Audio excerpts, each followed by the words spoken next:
Hey guys, and welcome back to another video with me, Teacher Alex, here on Alex Worldwide. So today in our class, we're going to be diving into how to sound like a native English speaker. Now I know this is something that we've talked about before, but today we're going to cover some practical tips.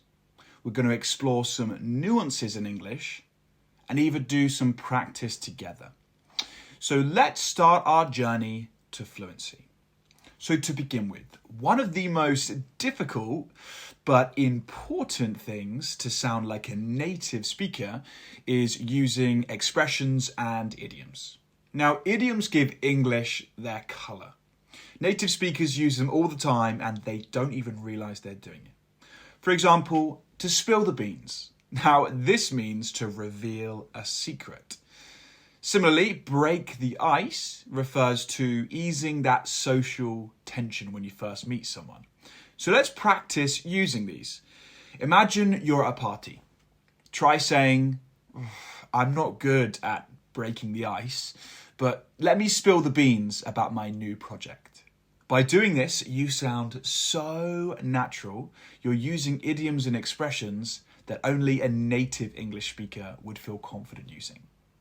This phrase not only demonstrates your language skills, but also engages the person you're talking with like it's a native-like flair.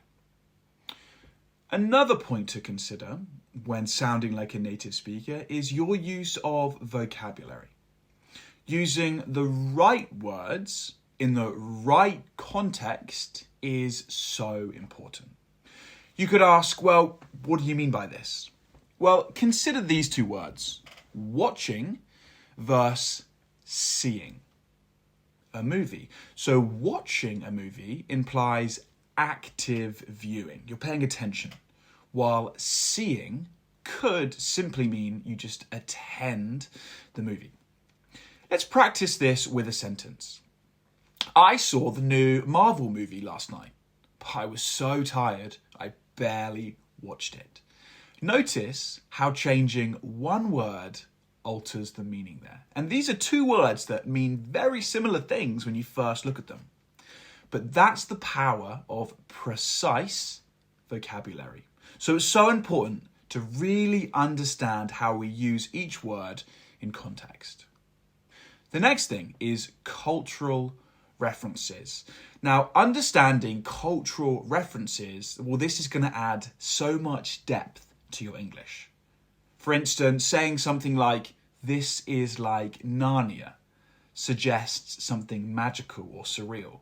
By saying Narnia, you're referencing C.S. Lewis's famous novel, which near enough every native English person will know.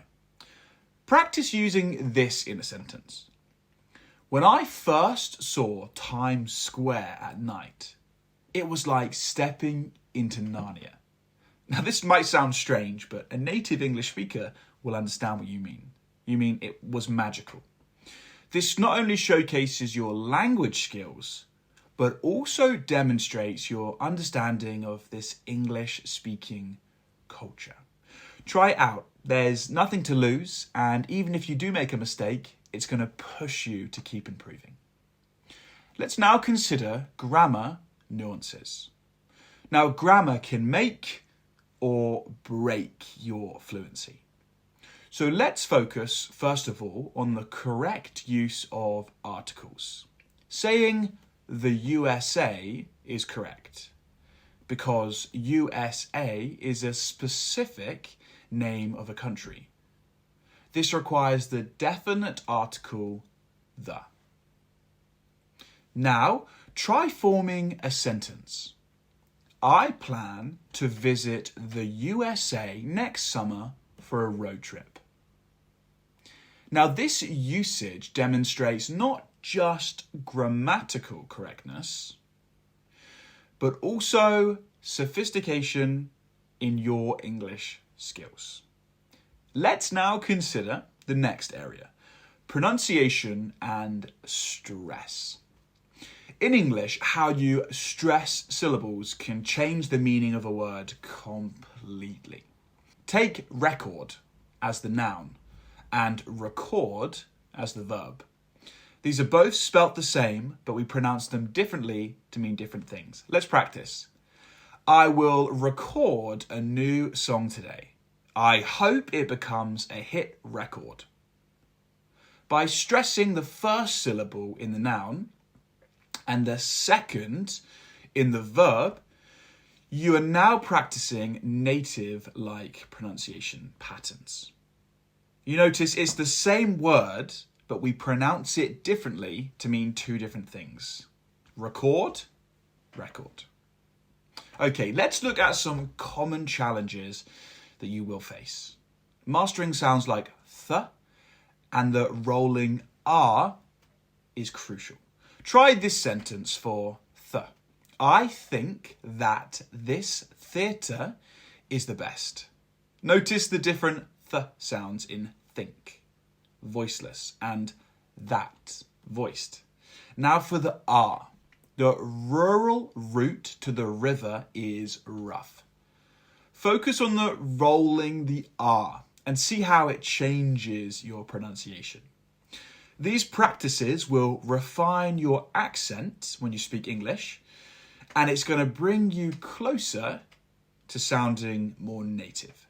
So, trying to sound more native in English is about blending correct grammar, precise vocabulary, accurate pronunciation, and this cultural savvy. So today, we've taken some important steps towards that goal. We've considered various areas in your English, how you can improve, and some little practice tips to help your daily conversations and writings. So if you enjoyed this video, please give it a thumbs up, a comment, subscribe, and stay tuned for my next video. Please feel free to share your progress and questions with me in the comments. See you next time.